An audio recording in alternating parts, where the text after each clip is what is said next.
It all comes down to this. One kick of the ball. Each historical moment needs some context. By Didier Drogba. Past events that give other meanings and perspectives to the moment. And the 2012 Champions League final between Bayern Munich and Chelsea forms only a small part of the whole story. The story of how these two teams got to the point of being a kick or a save away from lifting the Champions League trophy.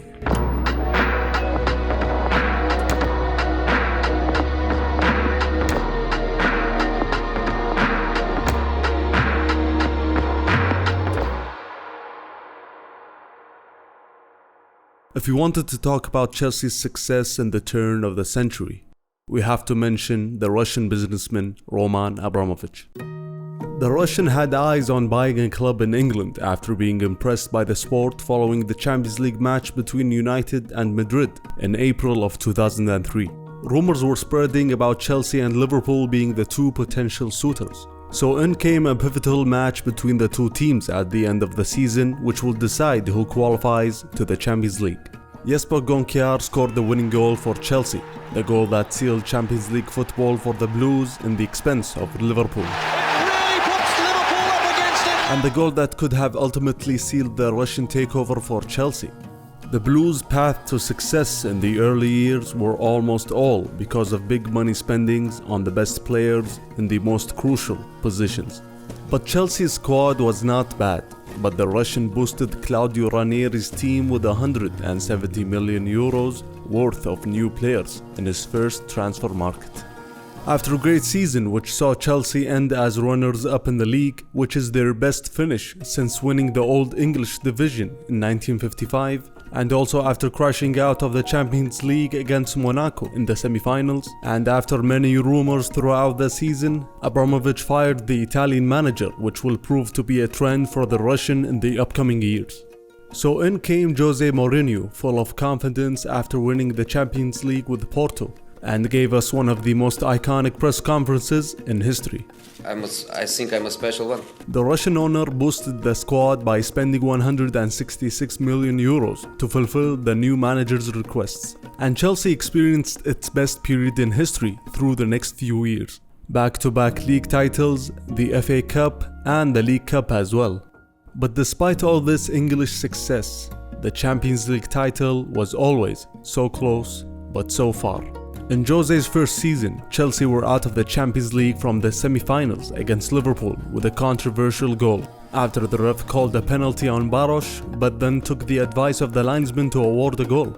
And in the next season, Chelsea crashed out in the second round against the best player in the world, Ronaldinho, and a young Argentinian who showed glimpses of his talent. Feeling when he learns this game a bit more, he'll be unplayable at times. Another season and another batch of investments, but Chelsea were out again in the semi-finals against Liverpool after penalties decided their fate. Roman's patience was being tested and his relationship with Jose was getting better every year. One of the reasons was Jose's refusal to play the owner's friend Shevchenko as a starter, and also refusing to accept Avram Grant as one of his assistants, but he accepted his role as director of football. Following a draw against Rosenborg in the Champions League in September of 2007, the Portuguese manager left the club and Avram Grant stepped down to replace him as a caretaker manager. And after selling Arjen Robben to Madrid, Chelsea boosted the squad with almost 60 million euros. And surprisingly, Chelsea managed to accomplish what they couldn't do under Jose and qualified to the Champions League final after beating the Reds in the semi-finals to face off against United in Moscow in the backyard of the owner. After both Ronaldo and Lampard managed to score, the two teams entered extra time. And after an altercation between Vidic and Drogba, the Ivorian was sent off before the penalties. Ronaldo missed the fifth penalty, and after both teams succeeded in scoring, Chelsea was one penalty away from the title. But Terry slipped and missed his shot. And Anelka missed after that to hand United the European title. It's red in Russia. This English night in Europe is Manchester United's night.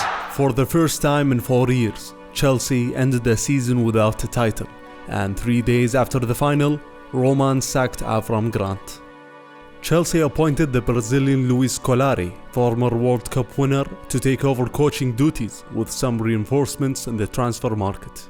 But despite the Brazilian's experience, the fact was that he never coached a European club. Drogba wrote in his autobiography about Scolari's time with Chelsea and said that the Brazilian coach had communication problems with the players, as he didn't know English that well in the beginning. He also refused to insert the Ivorian in the starting lineup after coming back from injury in December. He also wanted to swap him for Adriano from Inter, but the club refused to sell Drogba at all costs. And after poor results and losing the players' confidence, Scolari was sacked in February. And then came Dutch manager Guus Hiddink, who won the Champions League with PSV Eindhoven in '88. He came in as a temporary manager until the end of the season, as he was managing the Russian national team at the same time. After defeating Liverpool in a thrilling quarter-final matchup, Chelsea faced off against Barcelona in the semi-finals. It was the beginning of the tiki-taka and Guardiola's managerial career. And after a scoreless first leg, the two teams clashed in the Stamford Bridge for a match that will be remembered in history for all the wrong reasons. Michael Essien opened the scoring with a stunning left-foot volley from outside the box. And although Barcelona had most of the possession throughout the two matches, Chelsea had the better chances to kill the tie. But the match is not remembered because of the players' performances, but because of the Norwegian referee Tom Avrebu, after not calling many controversial decisions on the two teams. And after Abidal was sent off, Barcelona had to play with 10 men for the last 24 minutes. And Chelsea kept on missing chances, but after poor clearance from Essien, Barcelona managed to score a crucial away goal with their first shot on target in the 90th minute.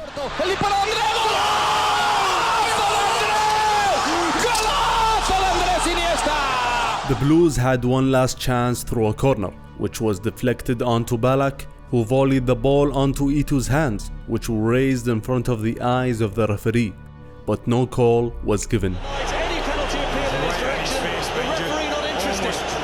The ref signaled the end of the match under the anger of Chelsea's fans and players, and the Blues were out for the fourth time in the semi-finals in the last 6 years. Drogba getting himself into further trouble. Hiddink managed to end the season and his time with the team with the FA Cup after a decisive goal from Lampard. He then left for another manager who also won the Champions League, Carlo Ancelotti. A relatively quiet transfer market, but the problem was the possibility of club icon John Terry leaving for City. But Ancelotti was forthcoming in his first press conference about the importance of keeping Terry with the Blues forever. Want to keep him forever. Ancelotti managed to bring back the joy to the players and the fans, as it was one of the most entertaining and attacking sides in the league's history.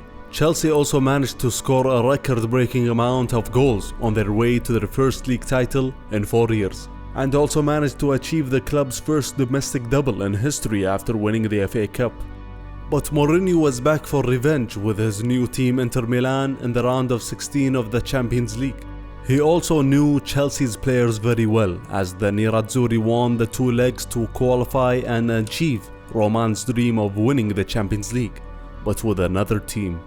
Sir Alex was quoted before his match against Chelsea in the Champions League about the Russian owner's obsession with winning the European title, after spending an English record fee of €58 million in the winter transfer window to bring in Fernando Torres, and also after intervening again in managerial decisions without consulting the Italian manager. So after losing in the Champions League and failing to achieve any title in the season, Roman sacked Ancelotti after the last match of the season.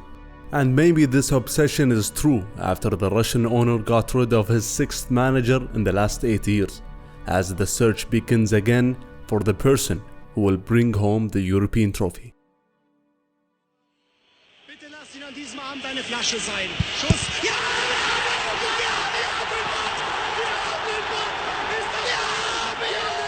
After winning the Champions League in 2001 against Valencia, the Bavarian team had to taste defeat to climb up the European summit again.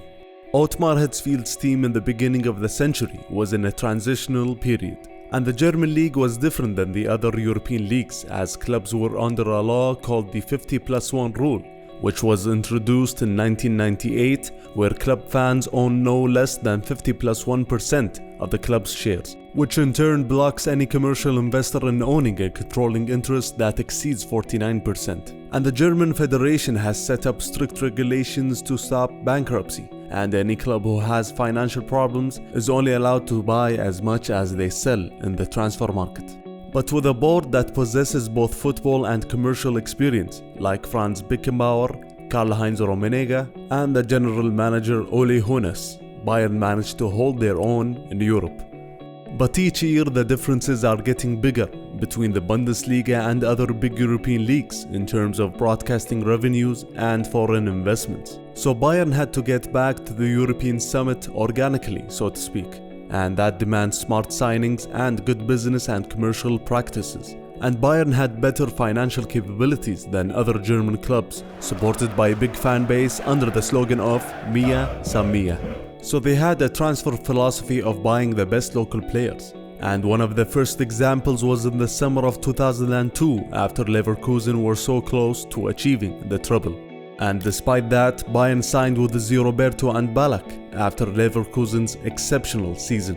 But the signings didn't translate to the European stage, as Bayern crashed out of the group stages in the 02-03 season with 2 points from 6 matches. All that despite the Bavarian team winning the domestic double. The only positive to come out of that European campaign was when Hitzfeld gave both Schweinsteiger and Philipp Lahm their professional debuts against Lens in the Champions League. And after Roy Mackay's hat-trick against Bayern, the Dutchman signed with the Bavarian team in a record deal for the club. And despite his excellent goal-scoring record, Bayern didn't achieve anything in the 03-04 season, after losing against Madrid in the round of 16 and after Bremen achieved a historic double. So in came the German Felix Magath after impressing the board after turning Stuttgart from a relegation battling team to a team that challenges for the title. And the manager who gave Philipp Lahm a chance when he was out on loan from Bayern. His focus was mostly on fitness, and he managed to turn the team into a machine that achieved back-to-back domestic doubles. Bayern had only achieved a domestic double 3 times between the year 2000 and 1963, when the new Bundesliga was formed. But when Bayern enters the European stage, the differences are highlighted after exiting against Chelsea in the 2005 quarterfinals and against Milan 2 times in 06 and 07. 2 clubs that were not afraid of paying big amounts of money to get the best players. Ballack hinted on other differences as well after he was quoted saying that the refereeing in the league was too soft, and when he plays in Europe it's a different game. And this could be one of the reasons Bayern lost a star in Ballack after refusing to extend his contract, as he went to England to sign with Chelsea on a free transfer. And Magath's dictator style of managing created problems with the players, especially after the team went to a training camp in Dubai in January of 2006. And in a strange way, he didn't talk to one player throughout the 10-day duration of the training camp. He was soon fired after bad results in February of 2007. Otmar came back, but Bayern already were in a mess and ended the season in 4th place without Champions League qualification. But Bayern's failure was not all on Magath, but some of the blame should be on management after some poor transfers in the last couple of years. And also poor luck with regards to the upcoming talent Sebastian Deisler, who retired at the young age of 27 years old after struggles with injuries and mental illness. So despite building the new Allianz Arena stadium in 2005, the management decided to pay a club record 90 million euros on one transfer market to bring the best players. Attention à Ribéry, super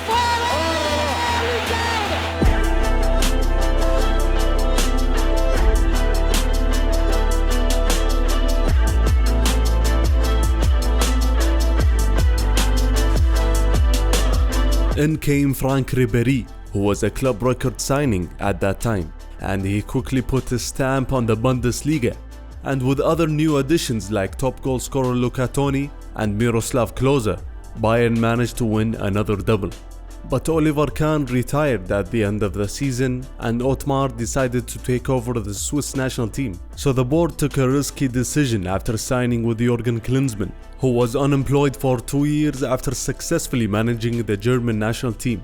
And Klinsmann brought with him many changes from his time in America, like psychologists and nutrition experts. But with the vast amount of changes and his poor ability to read and solve problems within a match resulted in a catastrophic season for the Bavarian team. Philipp Lahm wrote in his autobiography that Klinsmann only focused on fitness with a limited and basic focus on tactics, which made the players discuss and decide on tactics themselves before the match.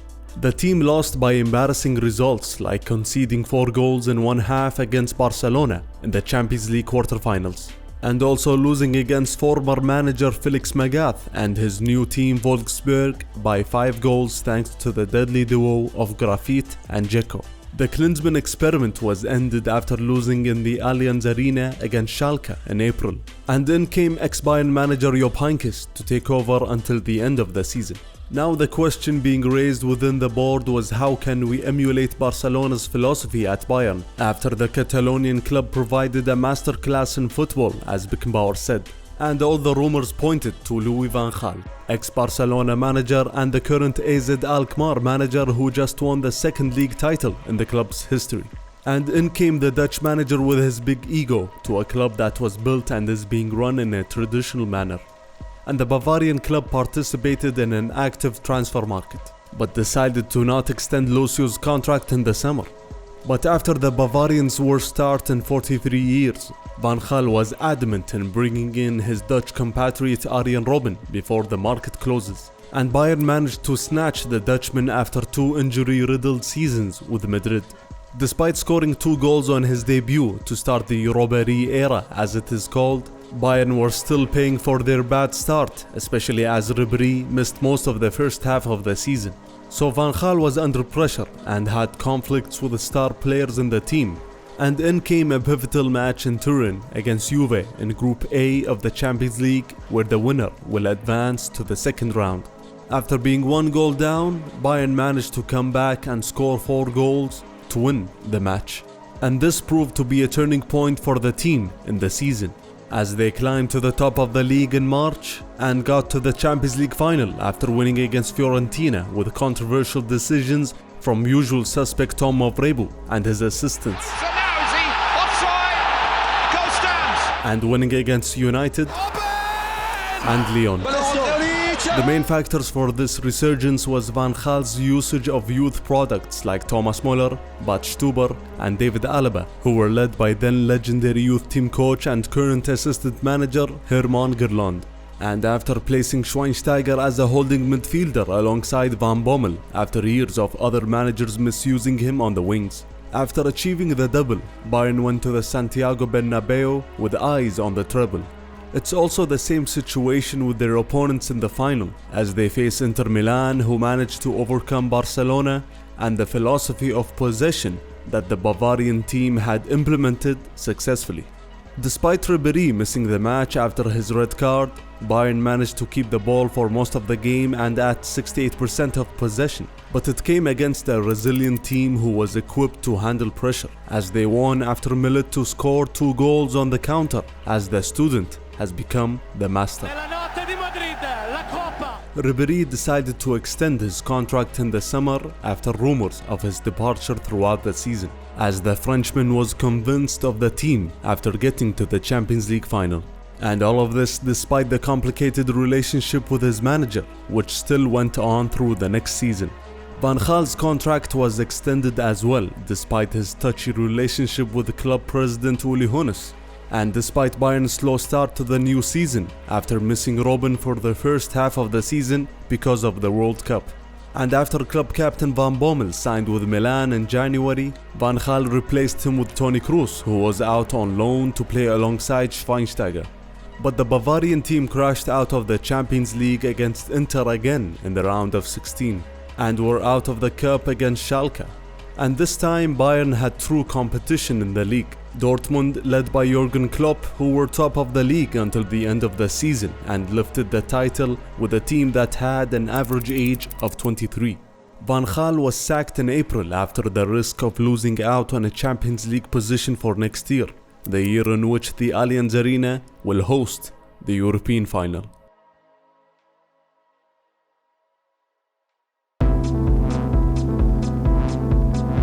Both teams entered the new season with new managers. Chelsea signed with Andre Villas-Boas, who just became the youngest manager to win the Europa League at just 33 years of age. He was also one of Mourinho's ex-assistants at Chelsea. Whereas Bayern brought in Jupp Heynckes, who managed the team 2 times in the past and had a great relationship with the board and management. In the summer transfer market, Chelsea's most notable signings were Juan Mata from Valencia and Raúl Meireles from Liverpool. On the other hand, Bayern signed with a world-class goalkeeper, the first in the club since Oliver Kahn retired in 2008. At Chelsea, Villas-Boas wanted to create a revolution, but Drogba said in his autobiography that he knew unofficially that this revolution from his Portuguese friend, as he called him, would not include aging players like Lampard, Ashley Cole and the Ivorian striker. So the Portuguese manager's problem throughout the season was that he tried to implement this revolution while those aging players were still in the team and had a presence. This resulted in communication problems between those aging players, the manager, and the new and young players, especially when the team was going through a rough patch of results. So in December, both Anelka and Alex handed in transfer requests, and even Drogba had an offer from a Chinese club as his contract was ending in the summer. Whereas the Bavarian team didn't have any internal problems, rather some external problems, as Dortmund is now a problem in the league after exiting from the group stages of the Champions League and focusing on the Bundesliga. But this issue could be a blessing in disguise for Bayern, as strong local competition can make them true competitors in Europe again, especially after they finished first in their group in what was called the Group of Death. Chelsea managed to top their group as well, despite all their internal problems. In the round of 16, Chelsea faced the exciting team from the south of Italy, Napoli, and Villas-Boas entered the first leg in the São Paulo without starting players who had European experience, like Lampard, Ashley Cole, and Michael Essien. They lost the match by 3-1, and Napoli were also so close to a fourth as well. They then lost a league match after that against West Brom for Roman to act and sack the Portuguese manager, after Chelsea were in 5th place and 20 points from the league leaders. His assistant and ex-Chelsea player Roberto Di Matteo took over before the second leg against Napoli and managed to open the line of communication with the players again as they came back and won against Napoli by 4-1 after extra time. Good turn. That form continued in the quarterfinals as they beat Benfica as well. Bayern were crushing their opponents as they won against Basel by 7-1 over 2 legs and also won against Marseille in the quarterfinals by 4-0. But they lost the Bundesliga lead after Dortmund went in an unbeaten streak of matches and managed to win against the Bavarian team in a pivotal match for the title after Robben missed the chance to level the score through a penalty in the 86th minute. Dortmund have a 6-point lead over Bayern Munich. After failing to compete in the league, Chelsea focused on the FA Cup as they got to the final after destroying Spurs in the semi-finals by 5-1. Oh, magnificent! Wembley is his ground again. And the Champions League draw has given Chelsea a chance to avenge for 2009 as they will face Barcelona again. And Bayern will face a familiar foe as they host Madrid for the 9th time in the Champions League and for the 5th time in the semi-finals. And the two teams were only 2 matches away from the big European night. We need 2 perfect games. It's Fabregas! Ashley Cole to the rescue! They are a very good team with a fantastic coach and very good players. And Ribery! Try to score. It's never simple with this kind of strong and experienced players. Drogba's at the far post. He treats Drogba. Chelsea lead. Cross and Ronaldo turned in by Mesut Ozil. Sich immer mit den besten Spielern messen, mit den besten Mannschaften messen. Lahm managed to get away from the defender. Looks for Robben. It's slid in. And Mario Gomez has got his goal at last. Maybe next Tuesday have the way to put the ball into the goal. Post! Oh, and over by Busquets. Drama to the last. We play a different style to Barcelona. And he finds Messi and it goes back to him. Good save from Chet. And it's Busquets who turns it in. I lost already 3 semi-finals. This one I hope to win. I hope to win this one. Ronaldo does score! Ronaldo two! Men. And here it is for Robin! Oh, what a chance! Oh, it's a red card. Slips it through beautifully. We still have to believe that we might be able to score a goal there as well. So It's a lovely ball as well. A chance here. It's a goal.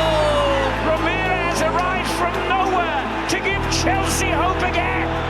The referee has pointed to the spot. Didier Drogba has conceded a penalty. Gomez tumbles, penalty! Scores for Bayern Munich, and the tie is all square. I make mistakes and players make mistakes. And Messi has missed it. The referee has decided he's seen enough. Penalties will follow. It is 3-3 on aggregate. Fernando Torres, I think, is the big problem at Chelsea. Probably Chelsea have to cut their losses. Fernando Torres in. It's Torres to give Chelsea a place in the Champions League final. The headline has been written. Unbelievable! Unbelievable! Bruce Casillas does react.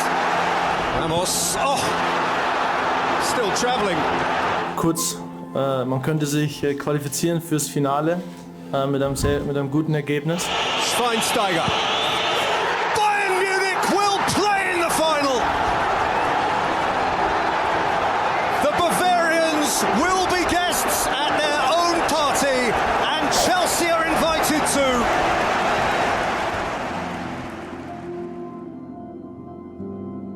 A couple of weeks before the final, the two teams participated in another final as Chelsea faced Liverpool in the FA Cup final and Bayern faced Dortmund in the German Pokal final. Chelsea managed to defeat the Reds by 2-1 after Drogba scored his 4th goal in an FA Cup final, and after Peter Cech gave us one of the saves of the decade. Whereas on the other side, and after securing back-to-back titles, Dortmund managed to clinch the double after winning handsomely by 5-2. And Bayern went from dreaming of a treble to the risk of not winning a thing in the season. But they will have the honor of being the first team to host a European final on their ground since Roma in 1984. Good evening to you from the Olympic Stadium in Rome. And unlike the 2010 final, this time Ribéry will participate. And despite saving Chelsea's season and getting to a European final, Di Matteo's job next season was still hanging in the air. Even with UEFA distributing the tickets equally, the stadium was painted in red, as Bayern fans filled most of the arena and lifted a banner before the match to send a message that this is our city, our stadium, and our cup.